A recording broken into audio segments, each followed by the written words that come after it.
ভালোবাসার মতো ভালোবাসিলে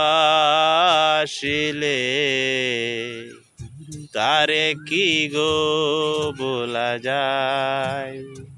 ক্ষণিকের ভুলে বিরহ নামলে মন থেকে কি তারে মোছা যায়। ভালোবাসার মতো ভালোবাসিলে তারে কি গো বলা যায়।